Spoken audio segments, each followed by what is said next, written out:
He was a man who had everything money could buy. Yet in one careless moment he lost something that could destroy his entire life, his identity, his freedom, his future. She was a poor female construction worker carrying bricks under the burning African sun, counting coins just to survive another day. When fate placed his lost wallet stuffed with foreign cash and powerful documents into her trembling hands, no one would have blamed her for walking away. No one would have known, but she didn't take a single note.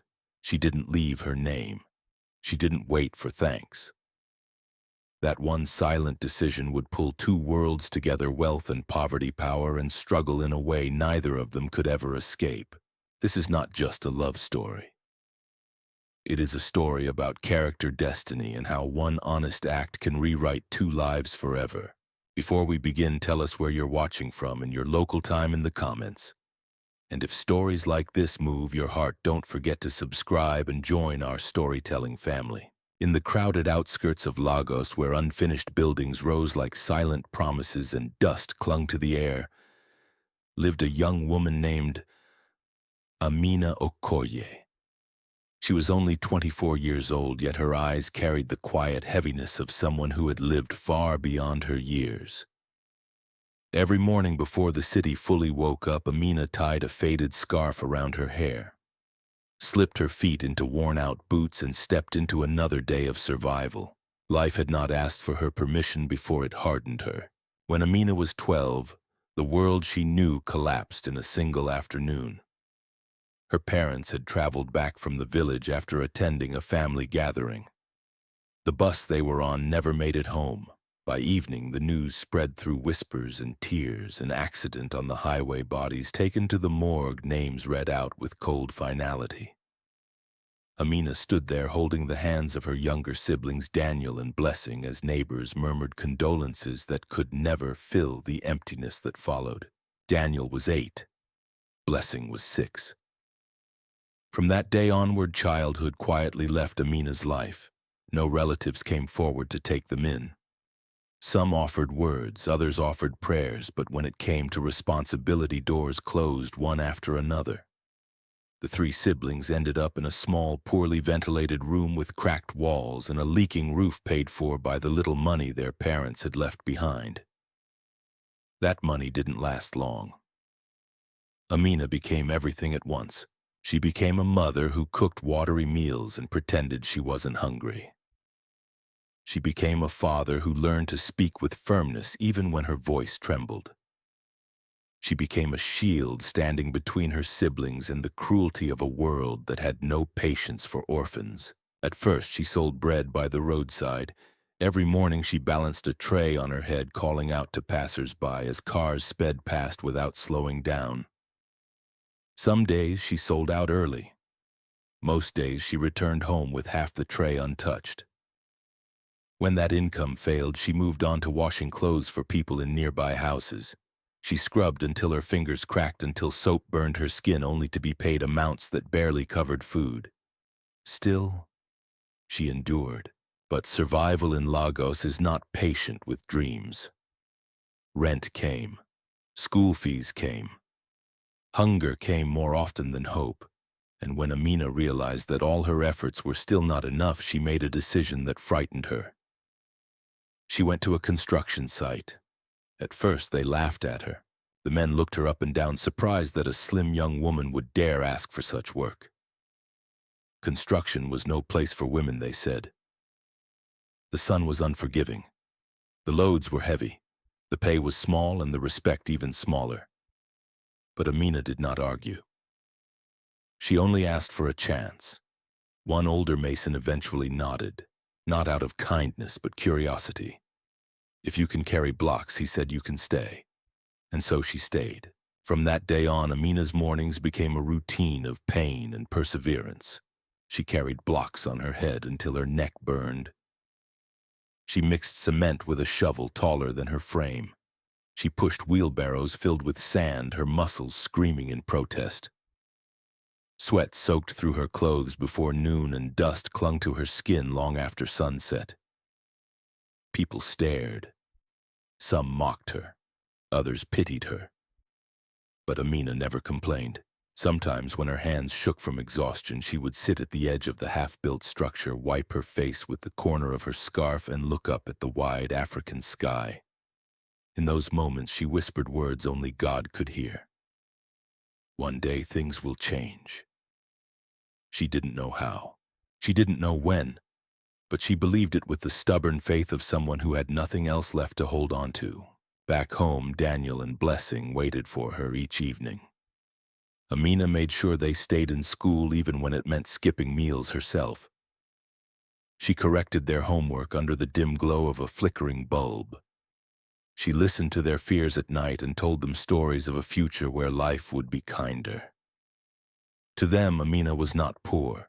She was strong, she was safety, she was hope. Yet the weight of responsibility never truly left her shoulders. Every coin mattered, every decision carried consequences. And in a city where temptation often wore the face of survival, Amina held on to one principle with fierce determination. She would never take what did not belong to her. That belief was tested more times than she could count. On the streets, lost items were seen as blessings. In crowded buses, honesty was considered foolish. People often said, if you don't take it, someone else will. But Amina disagreed. Her parents had left her nothing except values, and she guarded those values like treasure. Unknown to her, fate had been watching quietly. Not far from her construction site in another part of Lagos, where tall buildings reflected wealth and privilege, another life was moving toward an unexpected collision.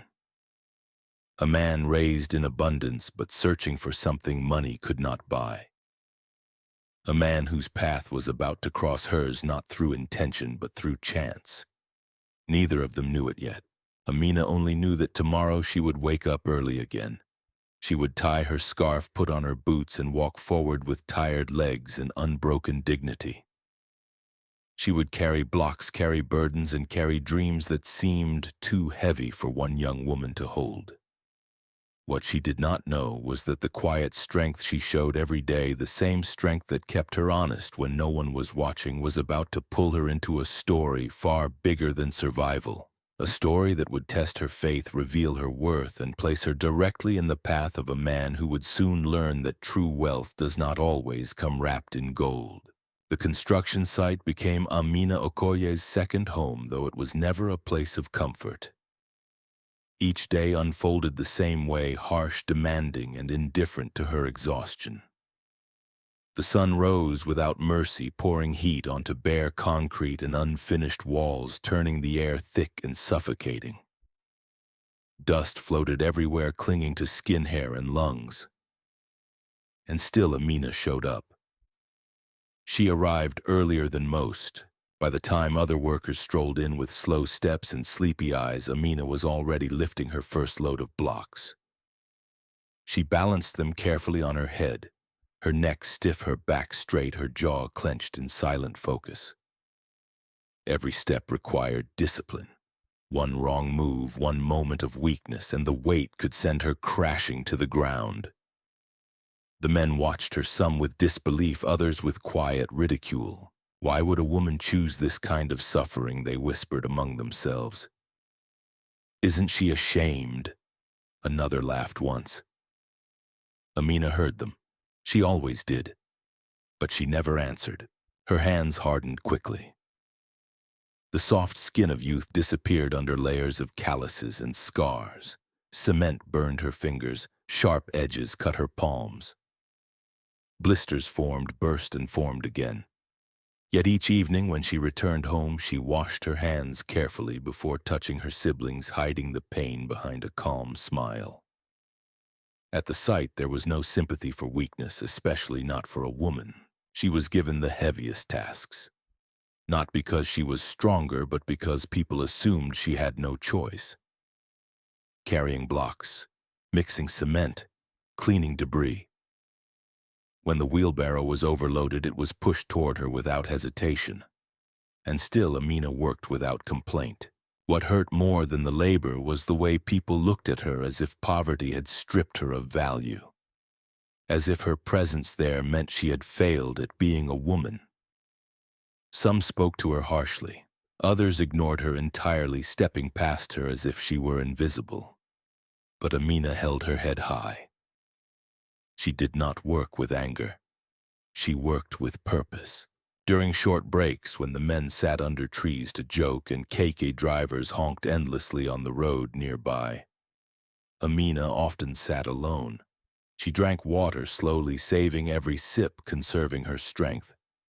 Her thoughts drifted not to bitterness, but to Daniel and blessing what they might be doing at that very moment. She imagined them laughing, studying, dreaming. That was enough to steady her heart. To her, this suffering had meaning. It paid school fees, it bought food, it kept the roof over their heads.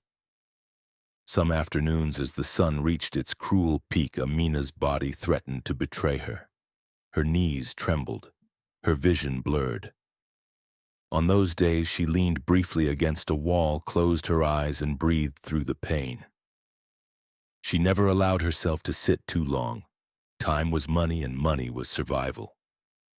One afternoon, a young worker dropped a block near her feet and muttered, "This job is too heavy for a woman like you." Amina looked at him calmly. Her voice was quiet but steady. "Hunger is heavier." The man said nothing after that. Despite everything, Amina carried herself with a kind of dignity that surprised even those who underestimated her. She never stole from the site, never took extra materials, never accepted shortcuts offered in exchange for favors. In a place where desperation often blurred moral lines, she drew hers clearly. If something did not belong to her, she did not touch it. That principle had cost her opportunities before. Lost money on the street, forgotten phones, loose cash that others grabbed without thinking. Each time people called her foolish. "You're too honest for this world," they said. "This city will eat you alive."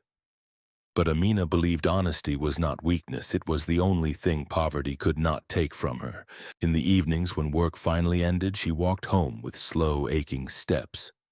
Her muscles screamed with every movement, but her spirit remained strangely intact. At home, she helped Daniel revise his lessons and braided Blessing's hair while listening to her stories from school. They did not know how hard the days were for Amina, and she never told them. At night, when the room fell silent and the city hummed outside their thin walls, Amina lay awake on her mat, staring at the ceiling. She counted expenses in her head: rent, food, school supplies. Medical bills she prayed would never come. Sometimes fear crept in quietly. What if she got injured? What if she couldn't work tomorrow? What if she failed them? In those moments, she pressed her palms together and whispered prayers into the darkness. She did not ask for wealth. She asked for strength, for protection, for a chance. She believed life had not finished with her yet. Unbeknownst to Amina, just a few kilometers away, another life was moving through the same city, protected by wealth, shielded from hunger, yet burdened by a different kind of emptiness. A man surrounded by abundance, yet searching for something real, something unbought. Their worlds could not have looked more different. And yet the same city breathed over both of them. The same roads carried their footsteps.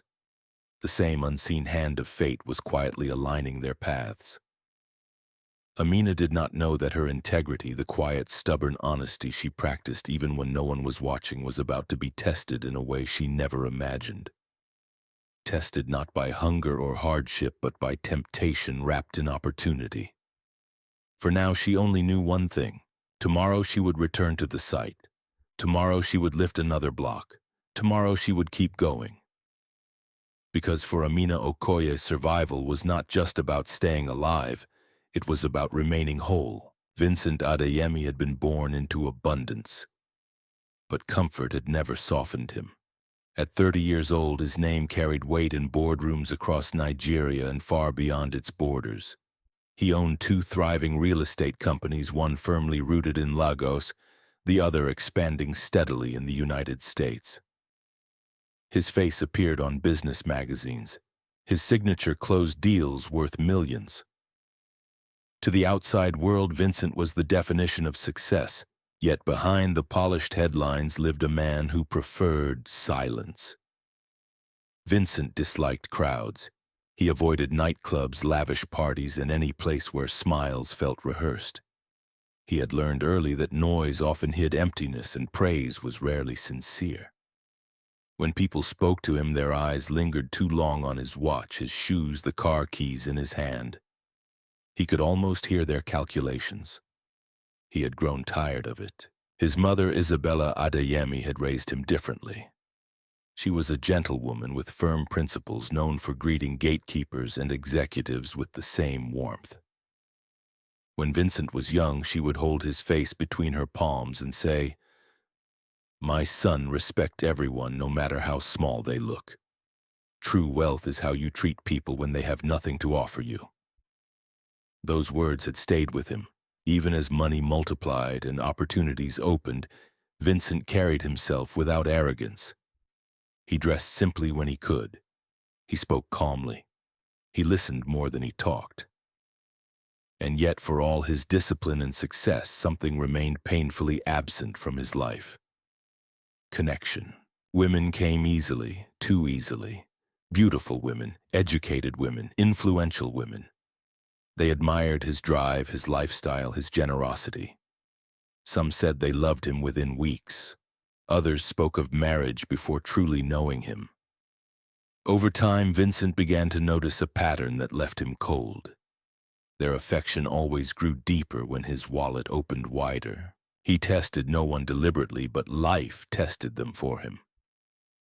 The moment he slowed his spending, some drifted away. When he refused certain demands, disappointment crept into their voices.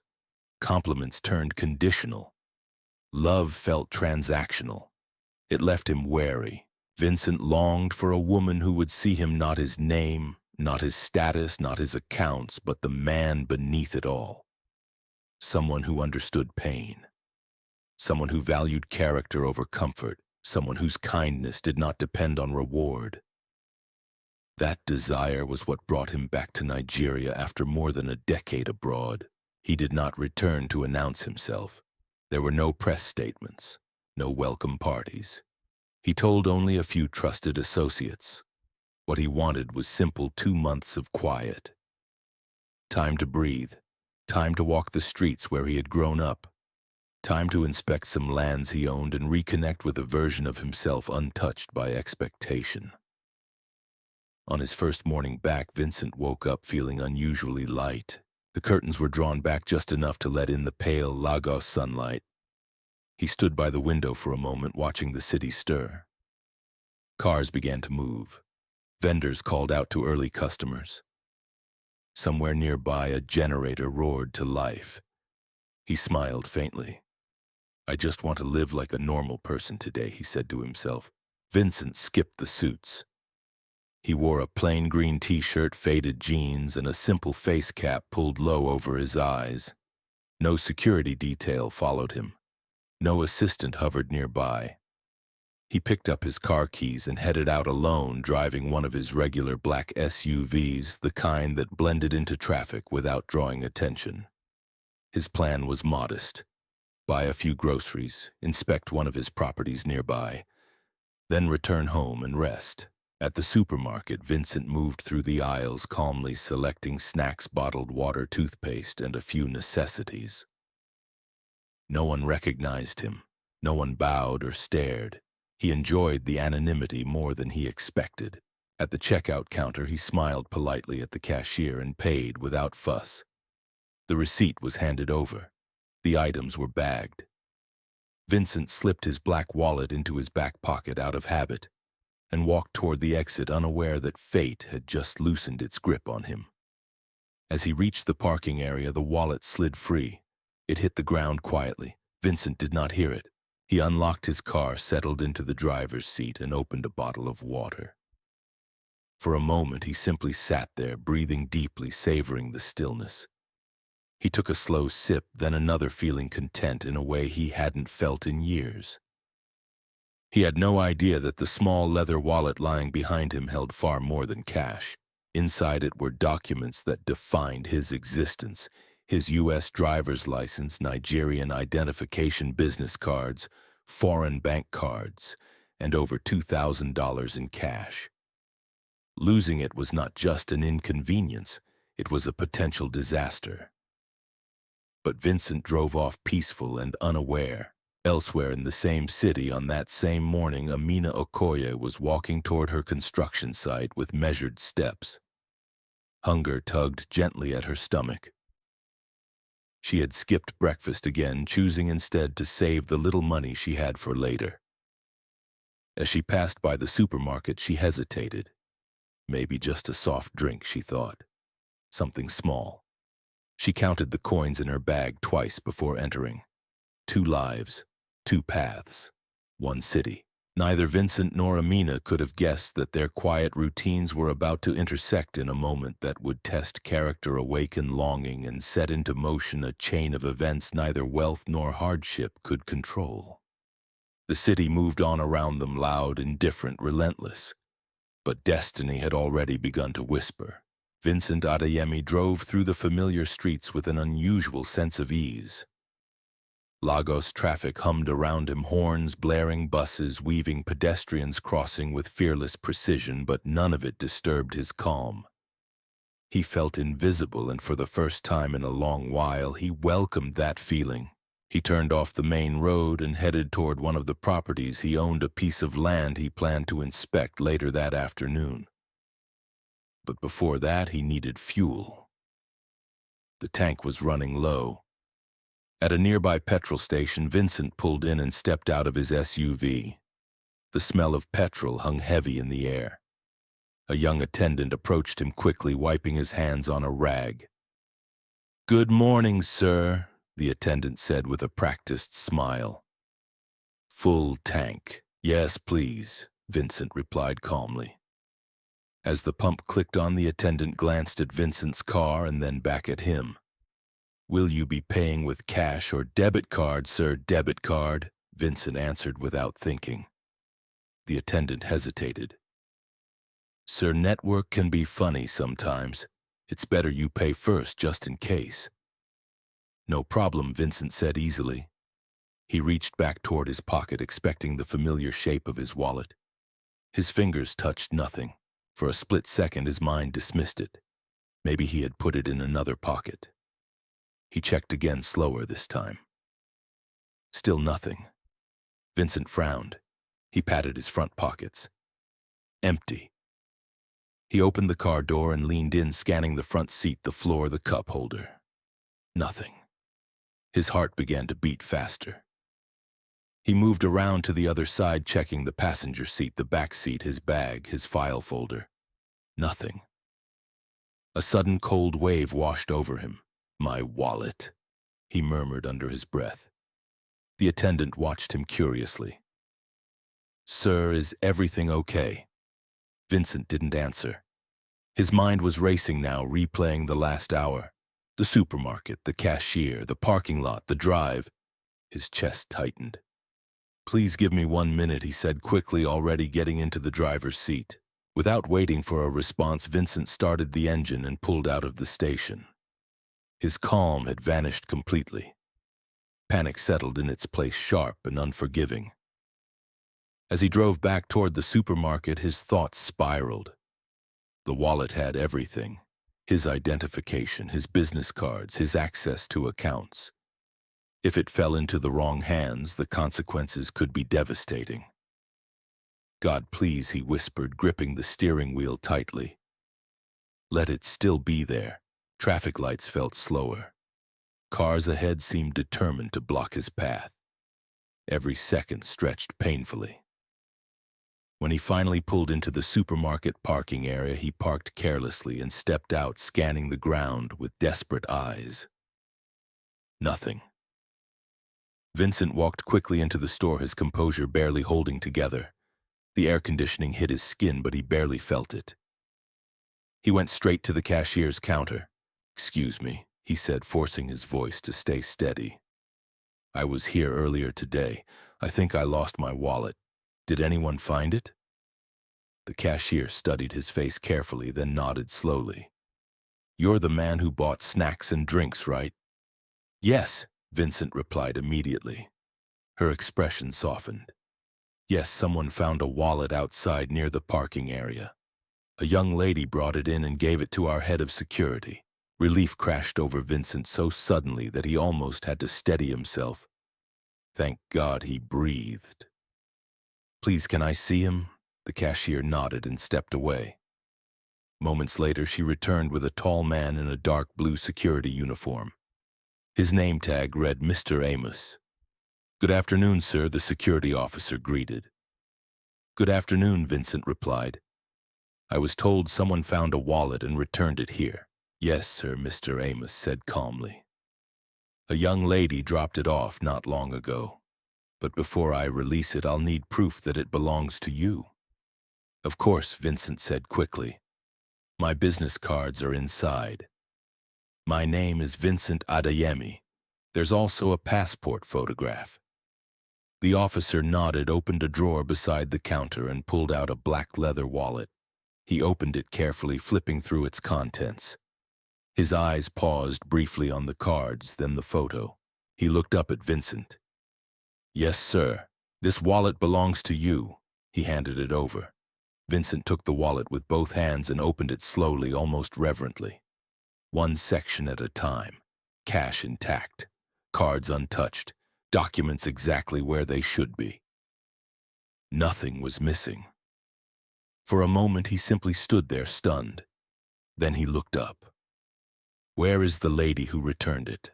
The cashier smiled. "She didn't say much. She only came to buy snacks and a soft drink. When she saw the wallet, she brought it in immediately." "She didn't leave her number?" Vincent asked. "No, sir," the cashier replied. "She didn't even wait for us to thank her."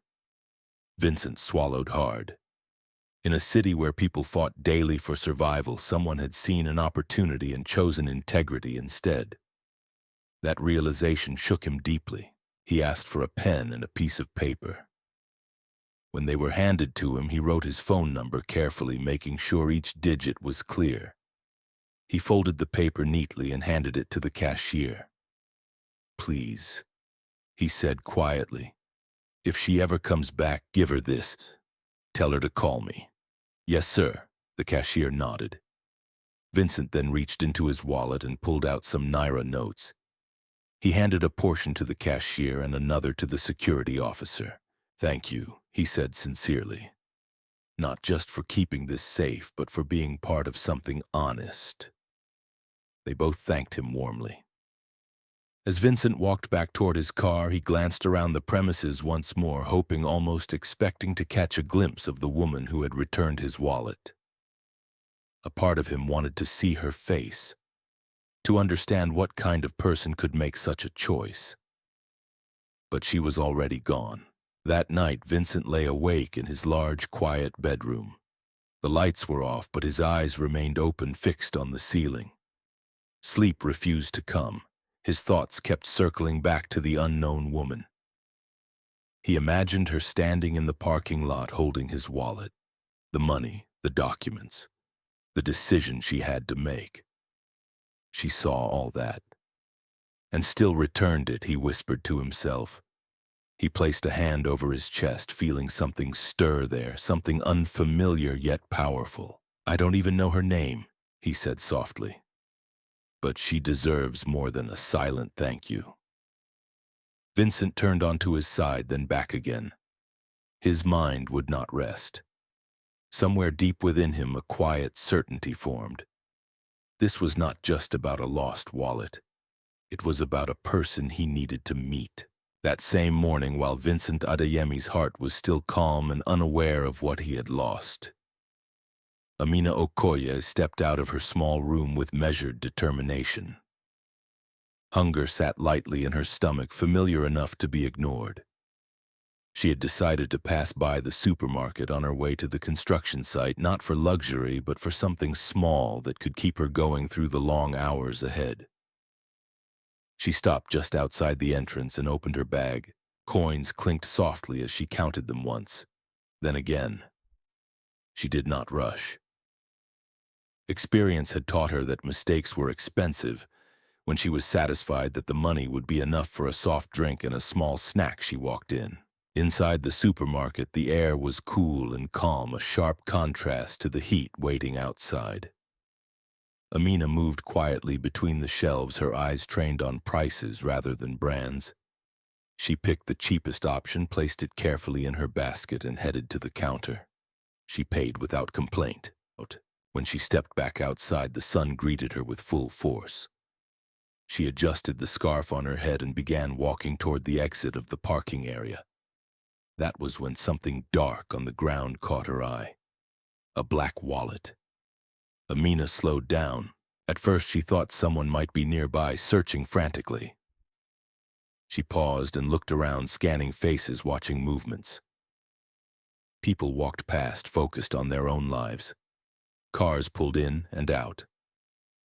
No one seemed to notice the wallet lying just a few steps away from her. Carefully, she moved closer and bent down. The wallet felt heavier than she expected when she picked it up. Her heart skipped.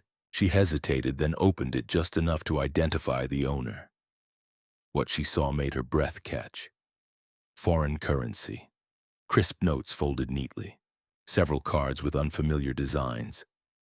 Business cards printed on thick paper. Documents that looked official and important. Amina's fingers tightened around the wallet. For a moment, the noise of the city faded into the background. Her mind did not immediately jump to greed. It jumped to reality. School fees were due soon. Blessing needed new sandals. Daniel's textbooks were worn and incomplete. Rent would be knocking at the door again. With that money, so many problems could disappear, at least for a while. No one was watching. No one knew her. No one would ever trace it back to her. The thought passed through her mind quickly like a shadow. Then it was gone. Amina exhaled slowly. She opened the wallet properly and searched for a phone number. Most of the cards had foreign names and international codes. She picked one business card and tried dialing the number, but the call didn't go through. She tried again. Nothing. There was no local number, no WhatsApp contact, nothing familiar. She looked around once more. The city did not pause for her decision. People often said Lagos rewarded the bold, not the honest. They said survival came first and morals came later, if at all. Many would have called her foolish for hesitating. But Amina's hands did not move toward her bag. She closed the wallet gently. "This is not mine," she whispered. Without wasting time, she turned and walked back into the supermarket. Her steps were firm now, her choice already made. At the cashier's counter, she cleared her throat softly. "Excuse me," she said politely. "I found this wallet outside near the parking area. I think it fell from someone's pocket." The cashier's eyes widened as she took the wallet. She opened it briefly, then looked back at Amina with surprise. "Someone lost this kind of wallet?" she asked. "Yes," Amina replied simply. "Please give it to security. When the owner comes, he will be looking for it." The cashier stared at her for a moment longer than necessary, as if searching for hidden motives. "You're very kind," she finally said. "Thank you." Amina nodded, uncomfortable with praise. "Please just return it to him." She turned and walked away without waiting for another word. Outside, the heat wrapped around her again. She took a few steps, then stopped briefly, her heart beating a little faster than before. She did not feel proud. She did not feel heroic. She felt relieved that she had not betrayed herself. As she continued toward the construction site, the weight in her chest slowly lifted. The wallet was no longer in her hands, but the choice she had made stayed with her. At the site, work began as usual. Blocks were lifted. Cement was mixed. Instructions were shouted across the open space. The sun climbed higher and sweat soaked through Amina's clothes. Her muscles ached, but her mind was strangely at peace. No one there knew what she had done that morning. No one would ever applaud her for it. And that was exactly how she preferred it. Around midday, while taking a short break, one of the workers complained loudly about money. "If I ever find something valuable, I won't think twice," he said with a laugh. "This city has shown me no mercy." Amina listened quietly, sipping water. She said nothing, because she knew mercy did not come from the city. It came from choices. As the hours passed, the image of the wallet faded from her mind. Work demanded her full attention, and survival allowed little room for reflection. By the time evening came, she was exhausted but steady. She walked home as the sky darkened, stopping briefly at a roadside stall to buy vegetables with the little money she had left. At home, Daniel and Blessing greeted her with smiles that erased the weight of the day. She cooked, they ate, they talked. Life went on. Amina did not know that the man who owned the wallet was already holding it again, checking its contents in disbelief. She did not know that her silent decision had shaken him deeply. She did not know that he would lie awake that night thinking about her honesty, replaying the moment she chose integrity over need. She did not know that fate had taken note. To Amina, it was just another day she had survived. But in the quiet ledger of destiny, something significant had been recorded. A woman with nothing had chosen to do the right thing without witnesses, without reward, without expectation. And somewhere across the city, a man who had everything was beginning to realize that true wealth had just brushed past his life, unnoticed, unannounced, and unforgettable. Vincent Adeyemi did not remember the drive back to the supermarket clearly. Later, he would try to replay it in his mind, the turns he took, the traffic lights he ran, the impatient honks, but everything blurred into one long stretch of tension. His hands were tight on the steering wheel, his jaw clenched, his thoughts racing faster than the car. The wallet had not been just leather and cards, it was proof of who he was. Without it, airports would become barriers. Banks would become walls. Business meetings would turn into interrogations. Years of carefully built credibility could unravel in days. The irony was bitter. A man who owned so much suddenly felt exposed, vulnerable, and small. When he reached the supermarket parking lot, he parked crookedly and stepped out with urgency. His eyes swept the ground, the edges of the pavement, the spaces between cars. Nothing. Not a trace. His heart sank. Inside the store, the cool air hit his skin, but it did nothing to calm him. He moved straight to the cashier's counter, his expression controlled only by effort. "Excuse me," he said, lowering his voice. "I was here earlier today. I think I lost my wallet. Has anyone brought one in?" The cashier looked at him carefully, searching her memory. Then recognition flickered across her face. "You bought snacks and water, right?" she asked. "Yes," Vincent replied quickly. "That's me." She nodded. "Yes, sir." A young lady found a wallet outside near the parking area. She brought it in and gave it to our head of security. The words hit him like a breath after drowning. Vincent exhaled deeply, one hand pressing against the counter. "Thank God," he whispered before he could stop himself, then louder. "Please, can I see him?" The cashier gestured toward the side and stepped away. Moments later, she returned with a tall man in a navy blue uniform, his posture straight, his expression neutral. The name tag on his chest read, "Mr. Amos." "Good afternoon, sir," the man said politely. "Good afternoon," Vincent replied. "I was told someone found a wallet and returned it here." "Yes, sir," Mr. Amos said. "A young lady brought it in not long ago. But I'll need to confirm it's yours before I release it."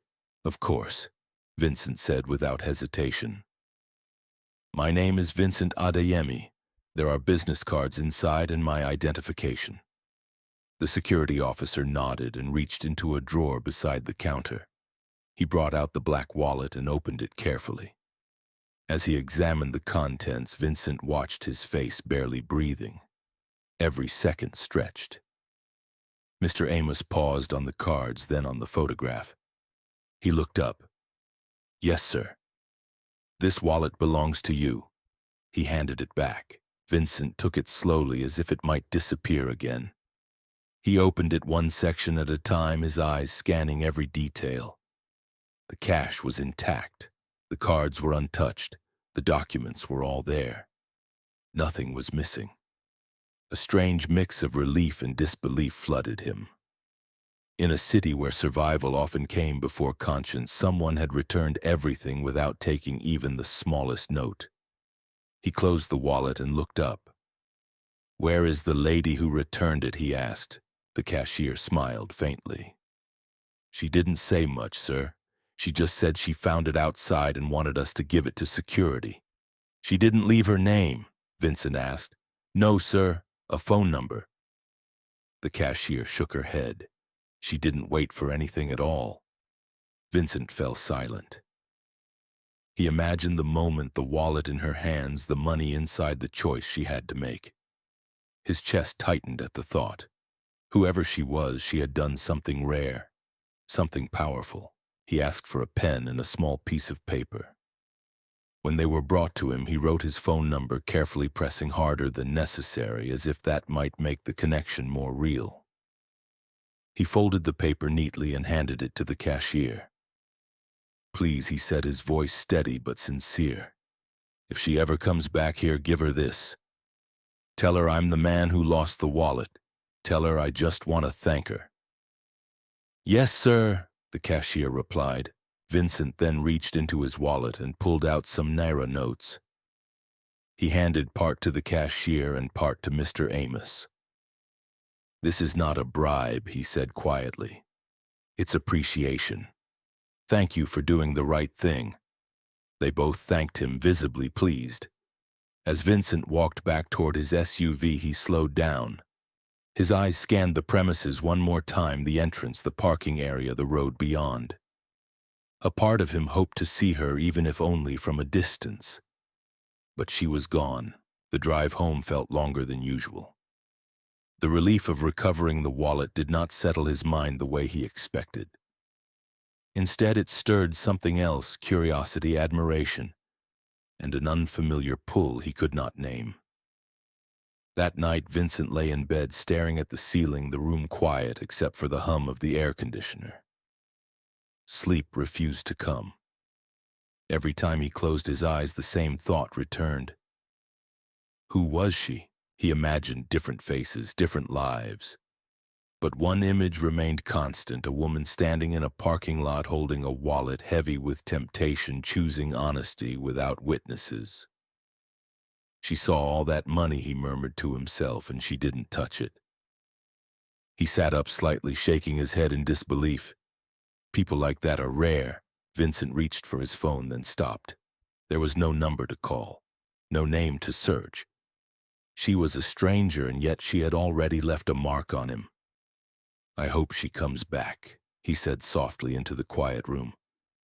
"I hope I get the chance to thank her properly."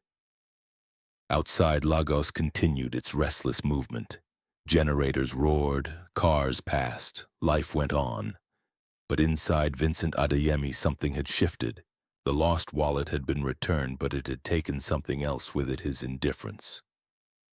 In its place, a question lingered. What kind of person chooses honesty when no one is watching? And what does it say about a man who suddenly realizes that this is the kind of person he has been searching for all along? The wallet was back where it belonged, yet Vincent Adeyemi felt strangely unsettled. Relief should have been enough. Gratitude should have closed the chapter. But as the night stretched on, the quiet of his home only amplified a question that refused to rest.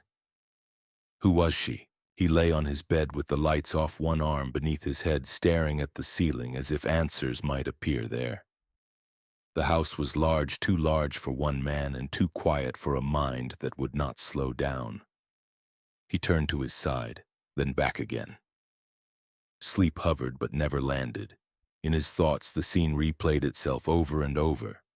A woman alone, a wallet on the ground, a choice no one would ever know about except her. He imagined the weight of it in her hands, the crisp notes, the foreign cards, the knowledge that taking even a small part could ease her burdens at least for a while.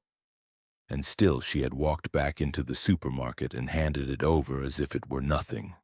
She didn't even wait, he whispered to himself, didn't even want to be thanked. Vincent sat up and swung his legs off the bed. He walked slowly to the window and pulled the curtain aside. Below, Lagos glowed in scattered lights. Somewhere in the distance a siren wailed. A generator coughed. Life continued relentless and indifferent. He pressed his palm against the glass. For years, Vincent had measured people carefully. He had learned to read the subtle signs, the hesitation in voices, the way eyes shifted when money entered the conversation. He had learned caution. He had learned restraint. And yet a woman he had never met had bypassed all of that with one silent act. It unsettled him because it was real. He returned to his bed, picked up his phone, and opened his contacts, scrolling without purpose. He stopped himself, exhaling slowly. There was nothing he could do tonight. No call to make, no search to begin. All he had was a folded piece of paper left with a cashier and a fragile hope that fate would be kind enough to circle back. People like her don't come around often, he said aloud, the words sounding heavier in the quiet room. Days passed. Vincent returned to routine, but his mind lagged behind. Meetings blurred together, conversations felt distant. He signed documents and gave instructions, yet a part of him remained fixed on a woman whose name he did not know. He found himself scanning faces in supermarkets, petrol stations, sidewalks, looking for someone he could not recognize. Each time he dismissed the impulse with a faint shake of his head. 3 weeks later, on an ordinary afternoon, Amina Okoye returned to the same supermarket. She had saved, carefully stretching every naira until it finally made sense to buy groceries in bulk. Daniel and Blessing had been eating the same simple meals for days, and Amina wanted to surprise them just a little. Nothing extravagant, just enough to feel like progress. She pushed a trolley through the entrance, her steps steady, her expression focused. Her mind was on prices and lists and how far the money would go. She did not notice the cashier at first. Ma, the cashier, called out softly. Amina kept walking. Ma, excuse me, the cashier tried again, louder this time. Amina stopped when a stranger tapped her arm gently. The cashier is calling you, the woman whispered. Amina turned back, confusion flickering across her face. The cashier stepped forward with a careful smile. Good afternoon, she said warmly. I'm sorry to disturb you, but someone asked me to give you this. She held out a small folded piece of paper. Amina stared at it. Who, she asked quietly. The man whose wallet you returned some weeks ago, the cashier replied. He said if you ever came back, I should give you this. Amina's heart jumped. She took the paper slowly, as if it might disappear. Her fingers trembled slightly as she unfolded it. A phone number stared back at her, written neatly, deliberately. For a moment, the noise of the supermarket faded. She hadn't expected this. Not after so much time had passed. In truth, she had almost forgotten about the incident. Life had moved on, dragging her along with it. Oh, she said softly. Okay. Thank you. The cashier smiled. He seemed very serious about wanting to thank you. Amina nodded, folding the paper again. She placed it carefully in her shopping bag and continued shopping, though her thoughts were no longer on groceries. With every step, the paper felt heavier, as if it carried more than just a number. On her way home, she held onto the bag tightly. At home, she set the groceries down and went straight to the kitchen. The day moved on in its usual rhythm, cooking, cleaning, listening to Blessing chatter about school. Later, when the house settled into evening quiet, Amina remembered the paper. She smiled to herself. Tomorrow, she thought, I'll call him tomorrow. She placed the shopping bags aside, meaning to retrieve the paper later. But while she rested, Blessing gathered the used paper bags, tied them together, and took them outside to the large waste bin at the corner of the street. She had no idea what was inside. The next morning, Amina woke with a lightness in her chest she could not explain.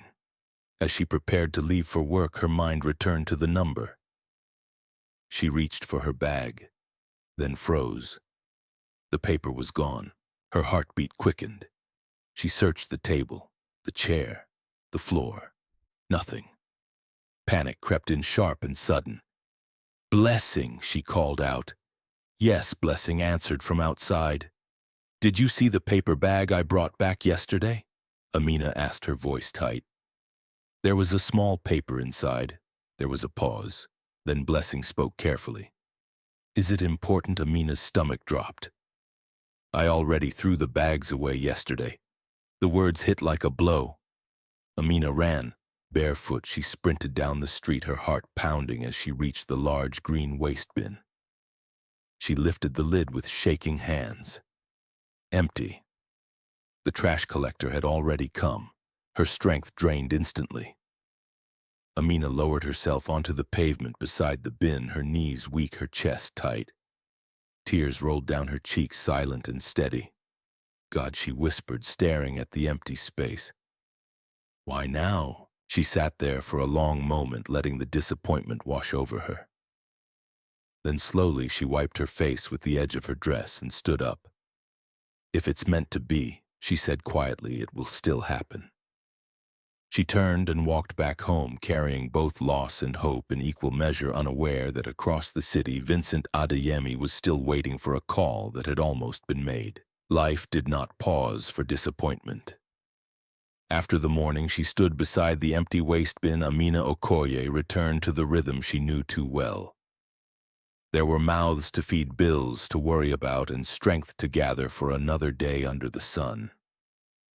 Whatever that phone number had represented, gratitude, closure, or something more, it became just another thing she had lost without meaning to. She did not speak about it. At the construction site, the noise swallowed her thoughts. The clang of metal, the scrape of shovels, the shouted instructions from supervisors, everything demanded attention. Amina lifted blocks, mixed cement, and pushed wheelbarrows as she always had. But something inside her felt quieter than before, as if hope had learned to lower its voice. During breaks, she caught herself reaching into her pocket, half expecting to feel the folded paper there. Each time, reality reminded her it was gone. She exhaled and focused on the present. Dwelling would not pay school fees. If it was meant to be, she told herself again, it will find its way back. Days turned into weeks. Vincent Adeyemi, meanwhile, waited. At first, he checked his phone, often convinced the call would come any moment. When it didn't, he told himself to be patient. Perhaps she was busy. Perhaps she didn't have airtime. Perhaps she was cautious, unsure of his intentions. All of those were reasonable explanations. But as time passed, doubt crept in. Had she changed her mind? Had she thought he wanted something in return? Had she simply chosen to forget? Vincent disliked unanswered questions, yet this one followed him everywhere. He returned to the supermarket once, hoping the cashier might have news. She shook her head apologetically. The young woman had not been back. That uncertainty sat heavily with him. 2 more weeks passed. Then one Saturday morning, Amina's neighbor knocked on her door. She was a lively woman who knew everyone and everything happening in the area. "Amina," she said cheerfully, "there's a free outreach at the local government secretariat today. Food, books, drinks, everything. It's from a big real estate company. You should come with the children." Amina hesitated. She did not enjoy crowded places, and pride often whispered that she should manage on her own. But Daniel and Blessing had been eating the same simple meals for days, and school supplies were running low. "All right," she said finally, "we'll go." The secretariat grounds were busy but orderly when they arrived. Long lines formed under canopies. Volunteers moved between tables, handing out bottled water, rice, beverages, and small care packages. There was laughter, chatter, and the soft hum of gratitude in the air. Amina collected a pack of rice and tomato paste for her siblings. She thanked the volunteers quietly and turned to leave. That was when she saw her. At the refreshment table stood a woman whose face felt strangely familiar. She was helping pour juice into plastic cups, smiling as she worked. Amina slowed down, her eyes narrowing slightly as memory stirred. The woman looked up. Recognition flashed across her face. "You," she said, her smile widening. "You're the one who returned the wallet, right?" Amina blinked. "Yes," she replied softly. "It's me." The woman leaned closer, lowering her voice. "I'm the cashier from the supermarket. I'm so glad to see you." Amina felt her heart skip. I lost the number you gave me," she admitted quickly. "It was in a paper bag. My sister threw it away by mistake." The cashier's smile didn't fade. Instead, it grew brighter. "It's okay," she said. Then she glanced around before whispering, "The man is here. He's the one sponsoring this entire outreach." Amina froze. Her breath caught in her throat as her eyes scanned the area instinctively. She hadn't come looking for him. She hadn't come expecting anything at all. Yet there in the same space stood the man whose wallet she had returned and whose number she had lost. The cashier pointed discreetly toward the far corner of the field where a black SUV was parked quietly away from the crowd. "That's him," she said. "He's sitting inside. Let me go and tell him you're here." Amina's heart began to race. "No," she said quickly, reaching out. "Please, there's no need. I didn't come for that." But the cashier was already walking away, excitement in her steps. Amina stood rooted to the ground, her palms damp, her chest tight. She looked down at Daniel and Blessing, who were examining their packs with innocent joy, unaware of the storm inside her. What if he thought she came to ask for something? What if he misunderstood? What if this moment became awkward or humiliating? She considered leaving. Then she saw movement near the SUV. The door opened. Vincent Adeyemi stepped out slowly, adjusting his shirt as he looked around. His eyes followed the direction the cashier pointed, scanning faces until they landed on Amina. For a brief moment, the noise around them faded. He walked toward her with measured steps, his expression calm but intent. When he stopped in front of her, a gentle smile touched his face. "I finally met you," he said. Amina lowered her gaze slightly. "Good afternoon, sir. What's your name?" he asked. "Amina," she replied. Her voice was soft but clear. Vincent nodded slowly, as if committing the name to memory. "You have no idea how long I've been trying to find you." She looked up, then surprised. "I lost the number you left for me," she explained. "I kept it in a bag, but my sister threw it away." Vincent smiled, not with disappointment, but with relief. "Then maybe today wasn't a mistake," he said. "Maybe this was how it was meant to happen." He asked how she heard about the event.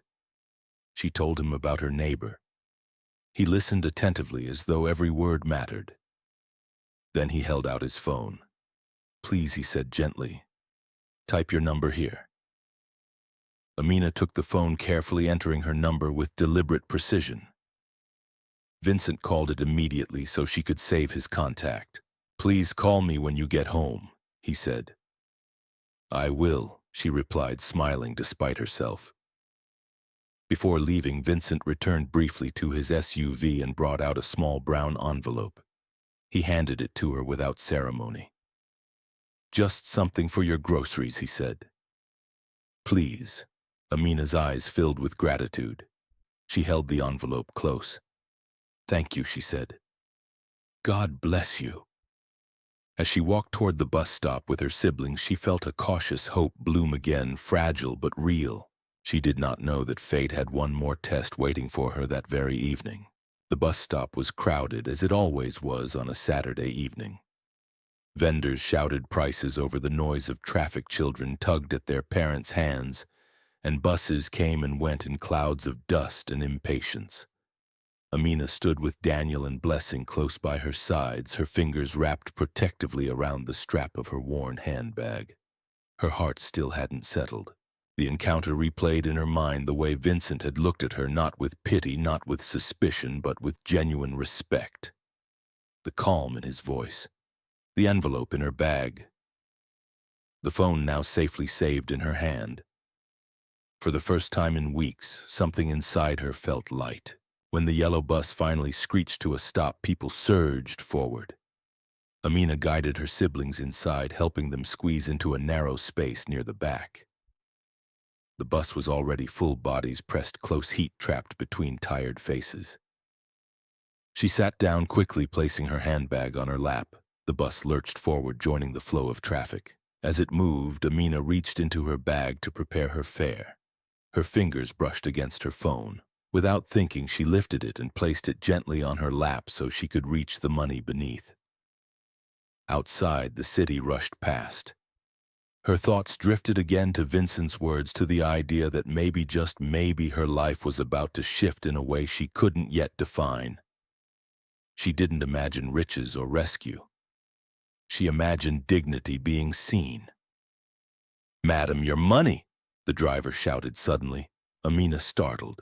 She quickly grabbed the fare, handed it forward, and gathered her bag and the pack of rice at her feet. The bus slowed. "This is your stop," someone said behind her. In the rush to get off before the door closed again, Amina stood up quickly. She stepped down onto the road, pulling Daniel and Blessing after her. The bus door slammed shut and the driver pulled away almost immediately. It was only when the bus disappeared into traffic that Amina felt it. The emptiness. She opened her bag instinctively, then froze. Her phone was gone. Her breath caught painfully in her chest as the memory struck her clear and cruel. The phone. On her lap. The rush. The standing. The forgetting. Amina slowly lowered herself onto the edge of the sidewalk. Daniel looked at her, confused. Sister She didn't answer. She searched her bag again as if repetition might change reality. Nothing. Her hands began to tremble. The phone was not just a phone. It held Vincent's number. It held the only bridge between them. It held the fragile hope she had just allowed herself to feel. For a moment, despair threatened to overwhelm her. Her eyes burned, but she forced herself to blink back the tears. Crying would not bring the bus back. Crying would not retrieve the phone. She closed her eyes and whispered, "God, you are faithful." The words were soft, almost fragile, but she meant them, even now, especially now. At home that night, Amina moved quietly.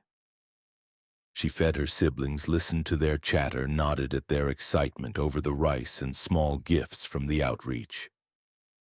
She smiled where she could. She laughed when they laughed. But when the room finally fell silent and Daniel and Blessing drifted to sleep, Amina sat alone on her mat. Her chest ached. She thought of Vincent, how he had asked her to call him. How he might be waiting now, checking his phone, wondering why it remained silent. The thought tightened something deep inside her. "I tried," she whispered into the darkness. "You know I tried."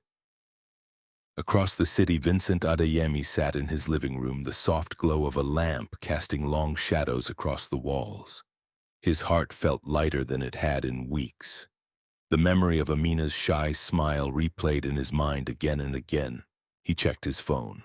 Nothing. He waited. 30 minutes passed. He checked again. Still nothing. "Maybe she's busy," he said to himself, or tired. He tried calling her number. The line didn't ring. "This number is switched off," the recorded voice said calmly. Vincent frowned. He tried again. Same result. A sense of unease crept in quietly. He leaned back against the couch, staring at the phone in his hand. Maybe her battery is dead, he reasoned. She'll call later. But later came and went. By the next morning, Vincent was restless. He dressed without enthusiasm and drove back to the supermarket, the one place he associated with finding answers. He went straight to the cashier's counter. "Good morning," he greeted. "Good morning, sir," the cashier replied warmly. Vincent hesitated, then asked, "Do you know where the young lady lives? The one who returned my wallet?" "Amina." The cashier shook her head slowly. "No, sir. She never told us. She only came to shop. Disappointment flickered across Vincent's face before he masked it with a polite nod.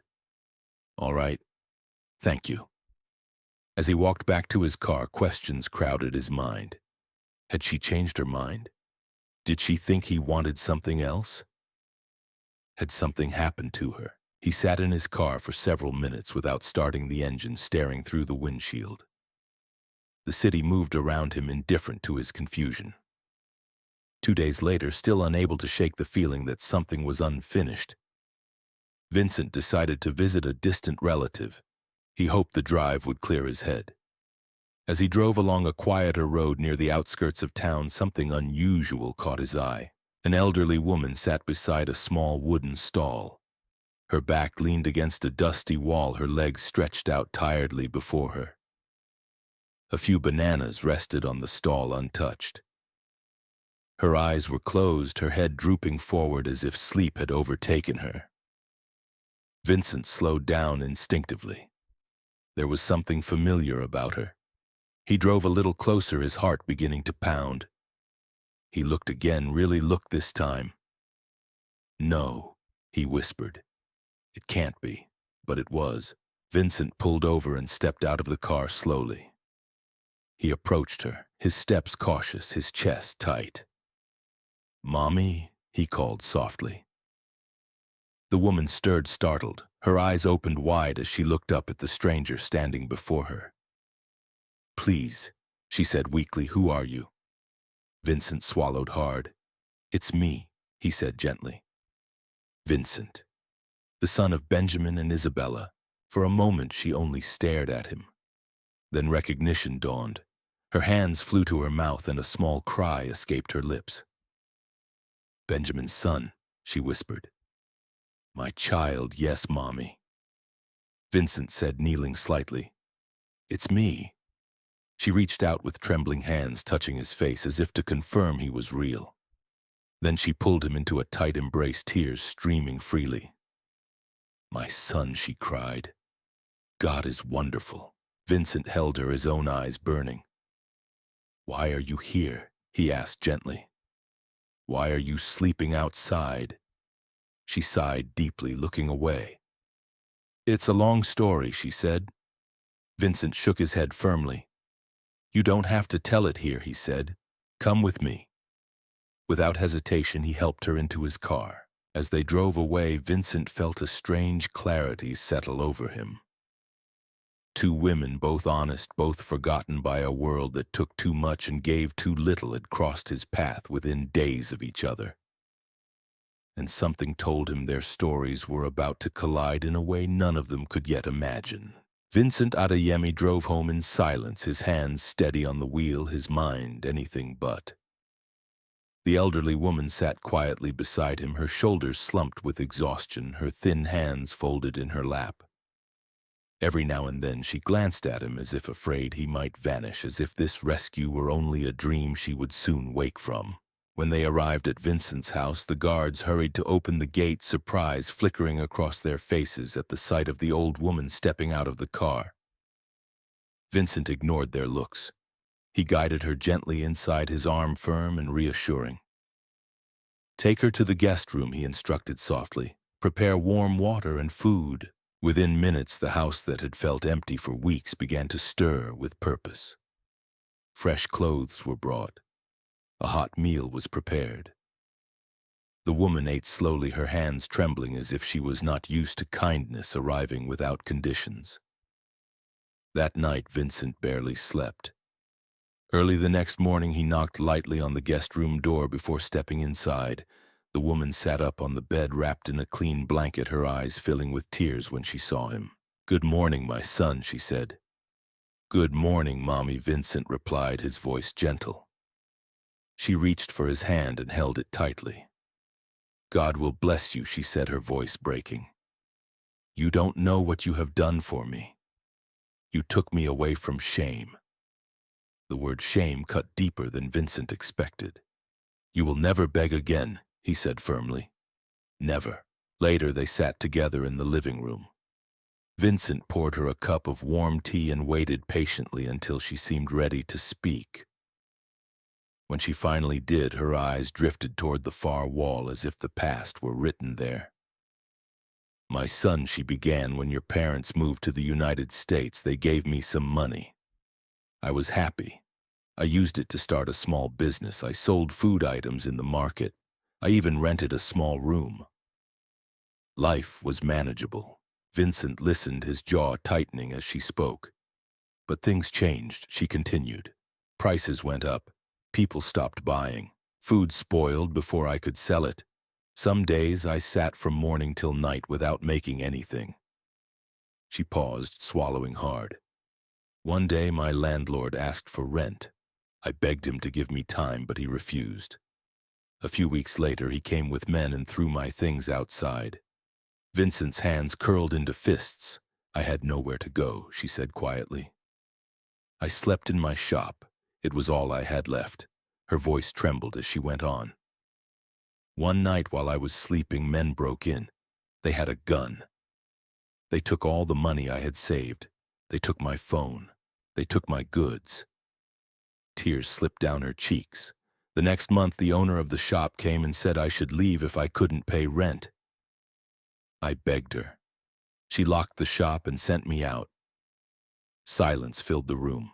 Vincent stared at the floor, his chest tight, his throat burning. This was the woman who had carried him on her back as a child, the woman who fed him, sang to him, protected him when his parents were away. And this was how life had repaid her. "I'm sorry," he whispered. "I should have looked for you sooner." She shook her head. "You were a child. You didn't know." But Vincent knew something now. After helping her settle back into her room, Vincent went straight to his study. He closed the door behind him and stood still for a moment, breathing deeply. Then he picked up his phone. "Good morning," he said when the call connected. "I need a house built." His site engineer responded immediately, alert and attentive. "I want a 4-bedroom house," Vincent continued. "Simple, strong, nothing extravagant. It must be ready in 2 months." There was a brief pause. "2 months is tight," the engineer said carefully. "It has to be done," Vincent replied. "This is for someone very important to me." Construction began the following week. Brick by brick, the house rose on a quiet plot of land not far from Lekki. Vincent visited the site occasionally, watching the structure take shape, feeling a sense of purpose he hadn't felt in years. Yet even as he focused on the house, his thoughts drifted back to Amina. He wondered if she was safe, if she was well, if she had lost her phone or simply chosen silence. The unanswered questions stayed with him, echoing in the quiet moments. Meanwhile, life had not softened for Amina Okoye. The days after losing her phone were heavy. She returned to the construction site with the same discipline, but the weight in her chest remained. The envelope Vincent had given her had helped with groceries, but it had not solved everything. It had only reminded her of what might have been. Still, she worked. Still, each morning she tied her scarf, lifted her loads, and kept her head down. She told herself that dignity was not found in who noticed you, but in how you carried yourself when no one did. One afternoon, the site supervisor announced that a new private project had begun nearby. Additional hands were needed. The pay would be the same. The work would be heavy. Amina raised her hand without hesitation. She followed the group to a different location the next day, unaware of whose project it was. Unaware that fate was quietly guiding her steps once again. The site was spacious, the foundation already laid, walls beginning to rise. Amina picked up her first block and balanced it on her head, her muscles moving with practiced precision. Sweat ran down her face as she walked past half-built walls. At that exact moment, Vincent Adeyemi pulled up to the site in his black SUV. He had come to check on the progress of the house. He stepped out of the car and surveyed the work with a professional eye. The structure was solid. The foundation looked strong. He nodded to himself, satisfied. Then something caught his attention. A young woman walked past him carrying a heavy block on her head. Her clothes were dusty. Her scarf was faded. Her hands were covered in cement. Vincent's heart skipped. He turned slowly, his eyes narrowing as he studied her face. No, it couldn't be. But as she moved closer, the truth became undeniable. "Amina," he said softly. The woman froze. She turned, her eyes meeting his. "Sir," she said, her voice unsteady. They stared at each other, the noise of the construction site fading into nothing. Two paths that had crossed and missed each other. Two lives moving in circles, now standing face to face. Vincent took a step forward, his gaze steady, his voice calm but filled with something deeper. "The day I heard a woman return my wallet filled with foreign money," he said slowly, "I was shocked. But seeing you here now, carrying blocks under this sun, knowing you still returned it without taking anything." He shook his head in disbelief. "It tells me everything I need to know about you." Then in a firm but gentle voice, he said the words that would change everything. "Please put that block down and come with me." Amina's fingers tightened around the weight on her head. Her heart pounded. She had no idea what he intended to do next. For a long moment, the world around Amina Okoye seemed to pause. The noise of the construction site, the shouts, the clang of metal, the grinding of cement faded into a distant hum. All she could hear was her own heartbeat, loud and unsteady, echoing in her ears. The block on her head suddenly felt heavier than it ever had before. She stared at Vincent Adeyemi, unsure whether to move, unsure whether to speak. "Sir," she began, her voice barely above a whisper. Vincent held up a hand, gently signaling her to take her time. His eyes were not sharp or demanding. They were thoughtful, searching, filled with a mix of concern and something deeper she could not yet name. "Please," he said again calmly. "Put it down." Slowly, carefully, Amina lowered the block from her head and placed it on the ground. Her arms trembled slightly as she stepped back. Around them, a few workers had begun to notice the unusual pause. Curious glances followed the interaction, but no one dared interrupt. Amina wiped sweat from her face with the back of her hand, suddenly aware of how dusty and worn she looked. Embarrassment crept up her spine. Vincent noticed. "You don't have to be uncomfortable," he said quietly. "I came here to see the work, not to judge you." She nodded, though her heart was still racing. "I didn't know this was your site," she said softly. "If I had known, it wouldn't have changed anything," Vincent interrupted gently. "You needed work, and work is honorable." Those words landed deeper than he realized. For years, Amina had carried not just physical weight, but the invisible burden of shame society placed on poverty. To hear a man like him, clearly educated, clearly powerful, speak of her labor with respect unsettled something inside her.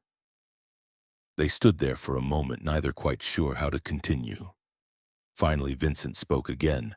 "When I lost my wallet," he said, his voice low, "I thought about many things. I thought about money, documents, problems.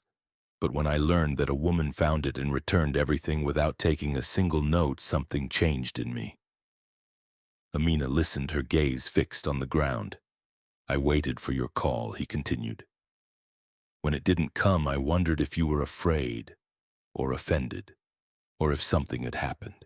She looked up, then startled. "I lost my phone," she said quickly, the words tumbling out. "On the bus, that same day. I wanted to call you." Vincent studied her face as if weighing the truth of her words. Then he nodded. "I believed you would," he said simply.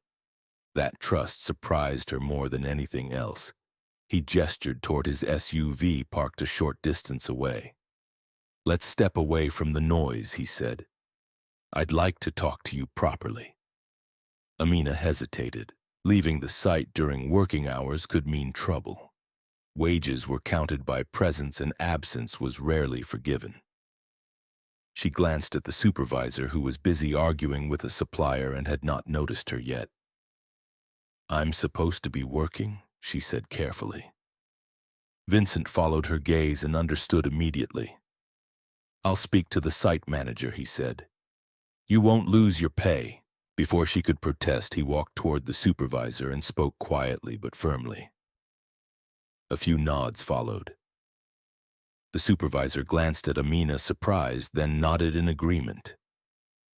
When Vincent returned, Amina felt a strange mix of relief and unease. They walked toward the car in silence. Inside the SUV, the air felt cool and still. Amina sat stiffly in the passenger seat, her hands folded tightly in her lap. She had never been inside a car like this before. Everything felt unfamiliar, too clean, too quiet, too far from her world. Vincent started the engine but did not drive off immediately. "There's something I want you to understand," he said, turning slightly toward her. "I didn't come to this site looking for you. I came to check on a house I'm building." Her brows furrowed. "A house?" "Yes," he replied. "For someone who once took care of me when I was a child. I found her sleeping by the roadside. Life had not been kind to her." Amina's eyes softened. "I'm sorry," she said instinctively. "So am I," Vincent replied. "And that's why I decided to build her a home. A place where she can live in peace for the rest of her life." Something about the way he spoke, without pride, without drama, made Amina listen more closely. "When I came here today," he continued, "I didn't expect to see you. Seeing you here, doing this kind of work, it answered many questions I had." "What questions?" Amina asked quietly. He looked at her directly now. "I wanted to know who you were," he said. "Not your name, not your background, but your character. And now I know." Her throat tightened. "I didn't return the wallet because I expected anything," she said. "I only did what I believed was right." "I know," Vincent replied. "That's exactly why it matters." Silence filled the space between them again, heavier this time. Amina shifted slightly in her seat. "Sir, why did you ask me to come with you?" Vincent took a slow breath. "Because," he said carefully, "I don't think someone like you should be carrying blocks under this sun without being seen." Amina stiffened. She had heard words like that before, from people who pitied her, from those who offered help only to demand something in return. Her guard rose instinctively. "I'm not asking for charity," she said firmly. "I work because I must." Vincent nodded, unoffended. "And that is exactly why I respect you." He paused, choosing his words. "I'm not offering pity," he said. "I'm offering opportunity." She looked at him, uncertain. "I don't yet know what that opportunity will look like," he continued honestly. "But I want to help you in a way that does not take away your dignity.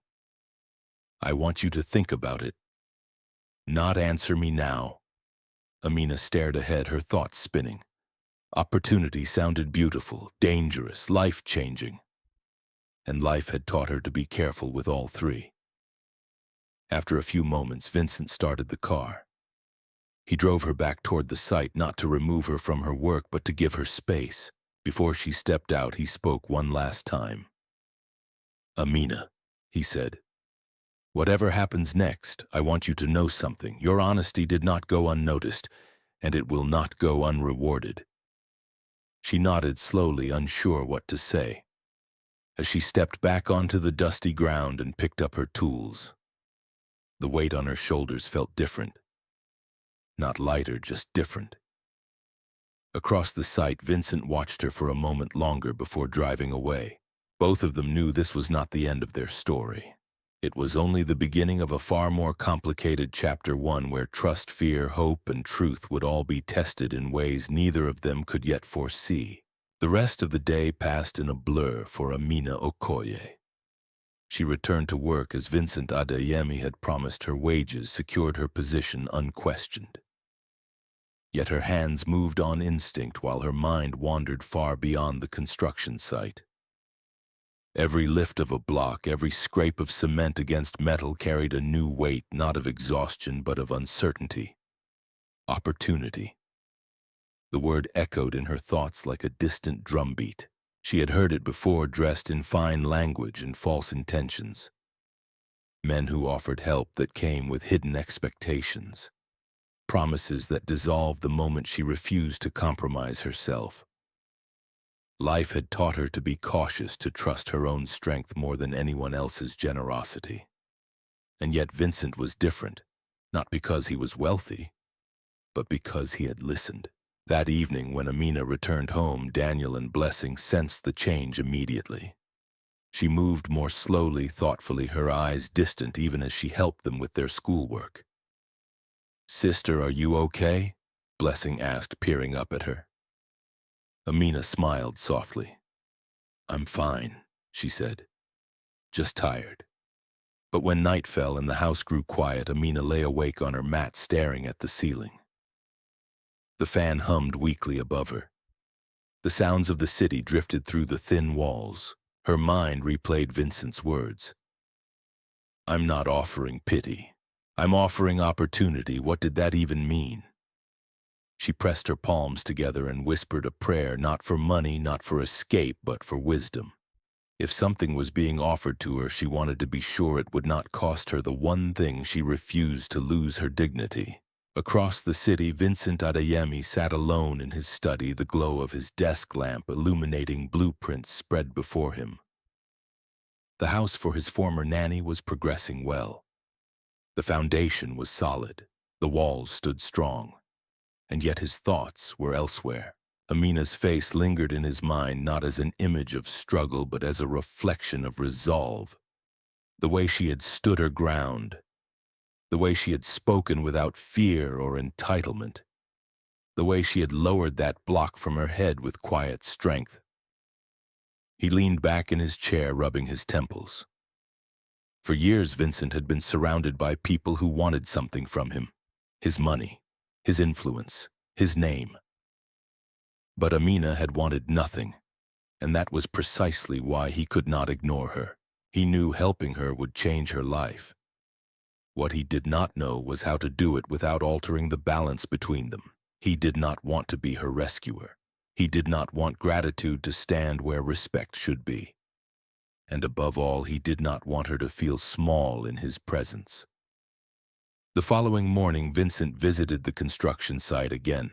This time he came earlier. He stood at a distance, observing quietly. Amina was already there, moving with practiced rhythm, focused, steady. He watched how she interacted with others, respectful, reserved, firm when needed. She did not seek attention. She did not avoid it either. "She works like someone who has nothing to fall back on," the site manager remarked beside him. Vincent nodded.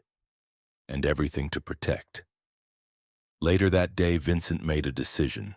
He asked the site engineer to meet him privately. "I want to adjust the project," he said calmly. The engineer raised an eyebrow. "In what way?" "I want the woman working here, Amina Okoye, to be reassigned." The engineer hesitated. "She's a laborer, strong, reliable." "What kind of reassignment?" Vincent folded his hands. "I want her trained." "Trained," the engineer repeated. "Yes," Vincent said. "She has the discipline. I want her to learn more than carrying blocks. Measurements, materials, site coordination. Give her a chance to grow." The engineer considered this carefully. "That will take time." "I know," Vincent replied. "I'm willing to invest it." He was careful not to frame it as charity. This was not a gift. It was an opening. That afternoon, Vincent approached Amina again, this time without urgency, without command. "I thought about what I said yesterday," he told her, "about opportunity." She looked at him, guarded but attentive. "I want to offer you training on this site," he continued. "Paid, structured, no favors required. You'll still earn, but you'll also learn." Amina's breath caught. Training meant knowledge. Knowledge meant options, and if I say no, she asked quietly. Vincent smiled faintly. "Then nothing changes. You continue working as you are." She studied his face, searching for signs of pressure, expectation, manipulation. She found none. "I need time," she said. "Take it," Vincent replied. "I'm not in a hurry." That night, Amina discussed it with Daniel and Blessing in the simplest terms she could. They want me to learn new things at work, she explained. It may change how much time I have. Daniel's eyes lit up.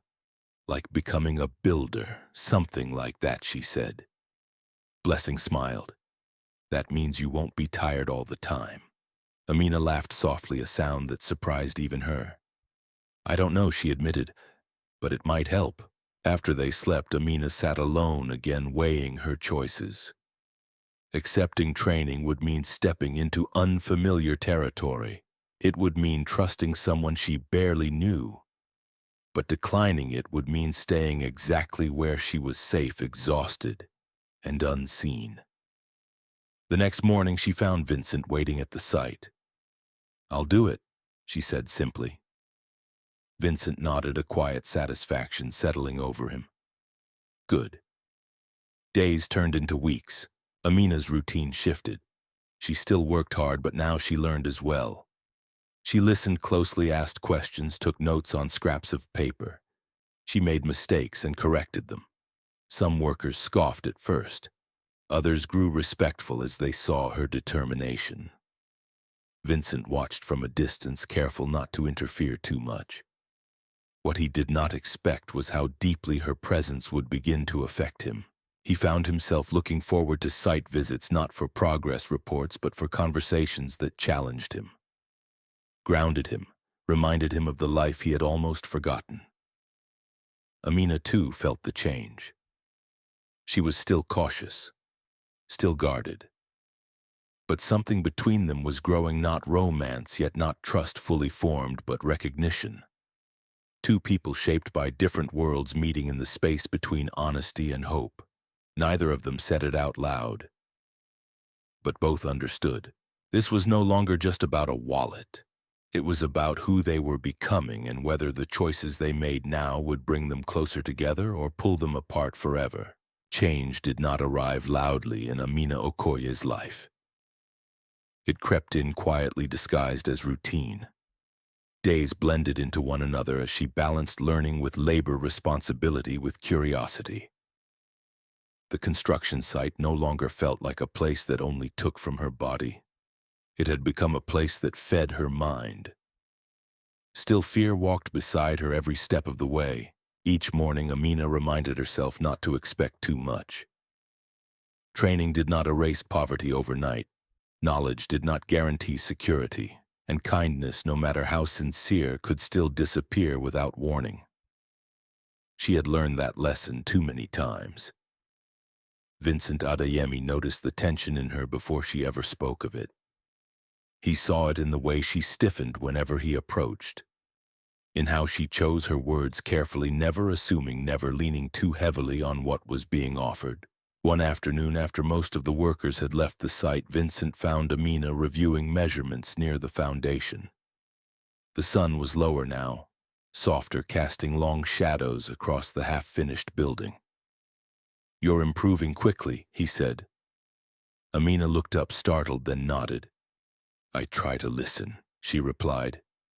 You do more than listen, Vincent said. You think. She hesitated, then spoke the question that had been building inside her for days. Why are you really doing this? She asked quietly. You could help many people. Why me? Vincent did not answer immediately. He stepped closer, careful not to invade her space. Because when I lost something valuable, he said slowly, the person who returned it was someone who needed it more than I did. That told me something important. She lowered her gaze. I didn't do it to be noticed. I know, Vincent replied. That's exactly why I noticed. The words settled heavily between them. Amina felt the familiar pull of caution rise again. People don't usually help without expecting something, she said. I've learned to be careful. As you should, Vincent agreed. If you ever feel uncomfortable, you can walk away. Nothing you have gained will be taken back.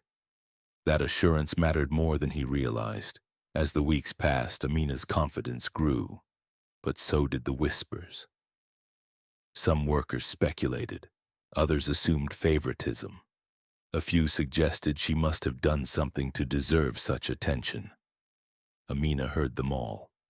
She responded the same way she always had, with silence and effort. One evening, after a particularly long day, Vincent offered to drive her part of the way home. She hesitated, then agreed, exhausted beyond politeness. The ride was quiet but not uncomfortable. "Do you ever regret being honest?" Vincent asked suddenly.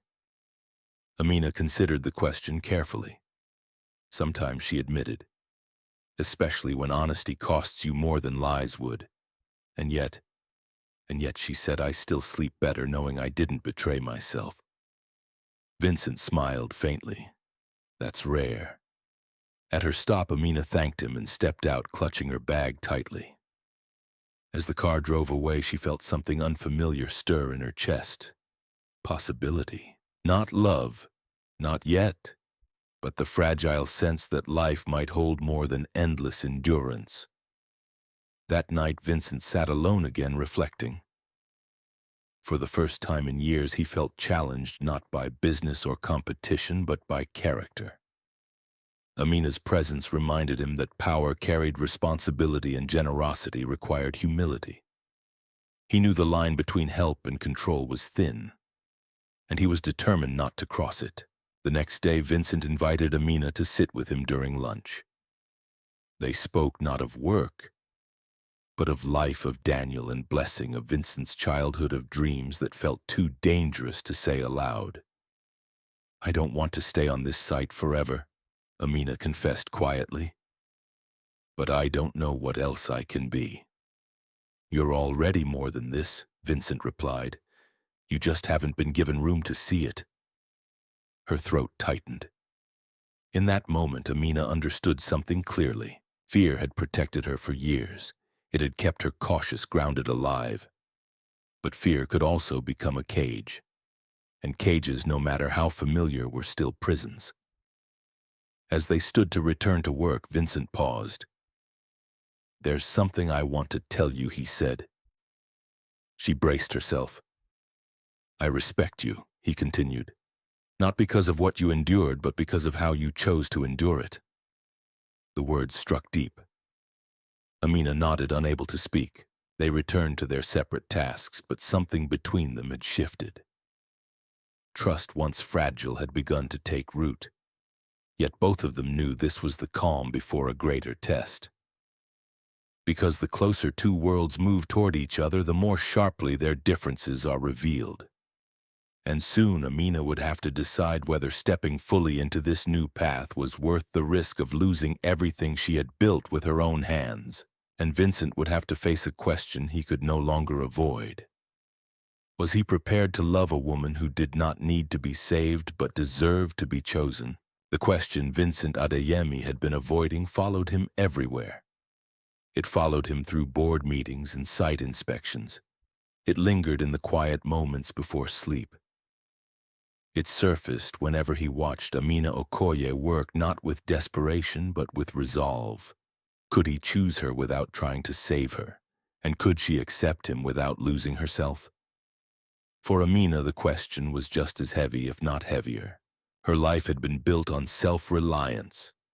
Every step forward had been earned through sweat, restraint, and sacrifice. Accepting help had always come with consequences she could not afford. Even now, as her skills grew and her responsibilities shifted, she remained vigilant. She was learning, she was growing, but she was still afraid. One evening, after most of the workers had left the site, Vincent asked Amina to walk with him around the nearly completed house, the one he had built for the woman who once raised him. The walls stood firm. Windows reflected the fading light. The structure felt peaceful, grounded. "This will be her home," Vincent said quietly. "A place where no one can chase her away again." Amina nodded, touched by the simplicity of his intention. "You didn't announce it," she said. "You didn't make it a show." He smiled faintly. "Some things are not meant to be announced." They stood in silence for a moment, the air heavy with unspoken thoughts. "Amina," Vincent said, finally turning to face her fully, "I need to be honest with you." Her shoulders stiffened instinctively. "I am not here to rescue you," he continued. And I don't want you to feel like you owe me anything, gratitude, loyalty, affection. If at any point you feel that way, then I've failed." She studied his face carefully, searching for cracks in his sincerity. "Then what do you want?" she asked. Vincent took a slow breath. "I want to know you," he said simply. "Not as a project, not as a story, but as a person. And if that path leads nowhere, I will still respect you." Amina felt her chest tighten. She had expected many things: offers, promises, pressure. She had not expected choice. "I'm afraid," she admitted quietly. He nodded. "So am I." That honesty surprised her. "I've spent my whole life being strong because I had no other option," she said. "If I step into something like this, and it breaks, I don't know if I can rebuild again." Vincent did not interrupt. "And I don't want to be seen as someone who was lifted," she continued. "I want to stand." "You already are," he replied gently. "I'm not offering you a place to lean. I'm offering to walk beside you if you choose." The words settled slowly, deeply. For the first time in a long while, Amina felt something loosen inside her, not fear, not hope, but clarity. She looked at the house again, solid, unpretentious, built not to impress, but to protect. "This house," she said softly, "you built it because someone mattered to you. Not because she was helpless, but because she was forgotten." "Yes," Vincent replied. Amina turned back to him. "That's why I trust you," she said. "Not completely, not yet, but enough to take the next step." Vincent did not smile. He did not celebrate. He simply nodded, honoring the weight of her decision. The weeks that followed changed both of them in ways neither had anticipated. Amina continued her training. She grew confident in her knowledge, firm in her voice. Supervisors began to listen. Workers who once doubted her now sought her input. Her earnings improved not because of favoritism, but because of competence. At home, Daniel and Blessing noticed the difference. "You smile more," Blessing said one evening. Amina laughed softly. "Maybe I breathe better." Vincent too changed. He found himself questioning decisions he once made without thought. He slowed down. He listened more. He stopped measuring success by expansion and started measuring it by impact. He did not rush Amina. He did not define the relationship for her. They spoke often about values, boundaries, fears. Some conversations were difficult, others were healing. All of them were honest. One afternoon, as they sat together after work, Vincent finally shared the truth he had kept from her. "There's something you should know," he said. Amina looked at him, alert but calm. "I am not just an investor in these sites," he continued. "I own the company." She absorbed the information quietly. "I suspected," she said after a moment. "But I needed you to tell me when you were ready." "And now?" he asked. And now she replied, "It doesn't change who you've been with me, that matters more." Vincent felt something settle in his chest, relief, gratitude, something close to awe. Months later, when the house was completed and his former nanny moved in, Amina stood beside Vincent as she cried tears of joy. "God bless you," the old woman whispered, holding Amina's hands. "You have a good heart." Amina smiled. "So does he." It was not a grand confession, not a dramatic declaration. Their love grew quietly, rooted in respect rather than rescue. When Vincent eventually asked Amina to consider a future with him, he did so without pressure, without spectacle. And when she said yes, she did so not because she needed him, but because she chose him. In a city that often rewarded shortcuts and punished integrity, two people had found each other not through ambition, but through honesty. A lost wallet, a returned choice, a meeting that refused to fade. Their story was never about wealth lifting poverty. It was about character, recognizing character, and choosing to walk forward together unchained. Life rarely changes because of loud moments. Most transformations begin quietly in choices made when no one is watching. Amina's story reminds us that integrity is not a luxury for the comfortable. It is often the last possession of those who have nothing else. She could have chosen survival at the cost of her values and the world would have understood. But she chose honesty even when it brought no immediate reward. That decision did not make her rich overnight. It did something far greater. It preserved her dignity and positioned her life for meaning beyond hardship. Vincent's journey teaches us another powerful truth. Wealth does not automatically grant wisdom, and generosity without respect can become control. True love and true help do not seek to rescue or dominate. They seek to walk alongside. He did not fall in love with Amina because she was poor, but because she was principled. He did not change her life by lifting her out of struggle, but by seeing her worth and giving her room to rise on her own. This story is a reminder that character always speaks louder than circumstance. In a world that often rewards shortcuts, choosing what is right can feel costly. Yet in time, those choices shape the kind of future money alone can never buy. If this story touched your heart, share your thoughts in the comments. Tell us what part resonated with you the most. And if you believe in stories that heal, inspire, and restore faith in humanity, don't forget to subscribe and walk this storytelling journey with us.